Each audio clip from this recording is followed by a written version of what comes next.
The more medically assisted, the more interventions used in the birth process, the more interventions that leads to. And yes, the documentation, the research shows that those births have more trauma to the spine and nervous system. As she's pregnant, every week she's gaining more weight, and that's changing her posture, and she's trying to keep up with that and adapt to that. If she's out of alignment, it's so much harder. Right. If she's in alignment, her nerve system functions better, and her whole pelvis is better in alignment. It's going to allow that baby to line up better for birth. The rate is going higher. People are under the impression that a C-section is easier than a natural birth. Well, I don't want the pain of a natural birth, and I want to be able to pick the day, and it's just, wait a minute, this is a major abdominal surgery for the mother. And recovery could be for a long time. You ask women who've had C-sections if they have the sensation that they kind of felt like they were getting lifted off the table.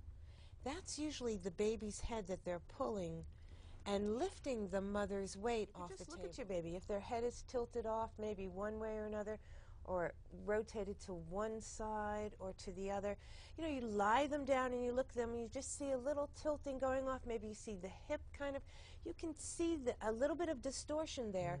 That may very well indicate misalignment affecting the nervous system, affecting the baby's posture, and that's a good indication to have your baby checked.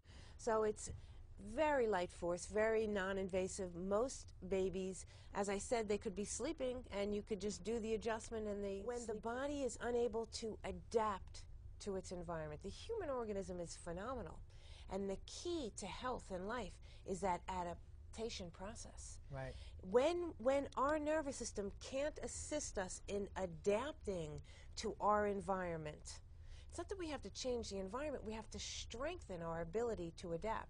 So kids with chronic infections or behavior disorders, those nervous systems are not functioning enough to be able to adapt the way that they need to. Right. Everything's related to the nervous system, so it's not per se what's the particular symptom, but what's the body unable to do in terms of maximum function, and let's see how we can allow that body to function the way that it needs to, and enhance that. We know that physical, emotional, chemical stress affects nerve system function.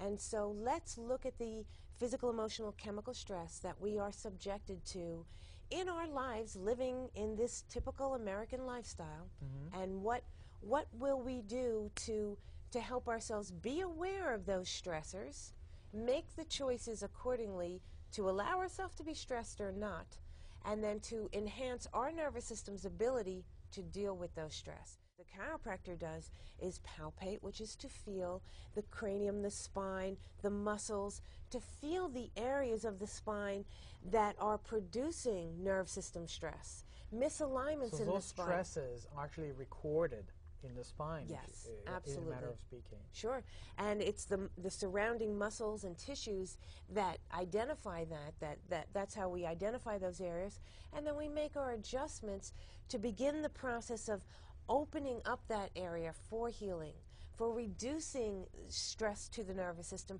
to restore function to the nervous system, to restore function to the whole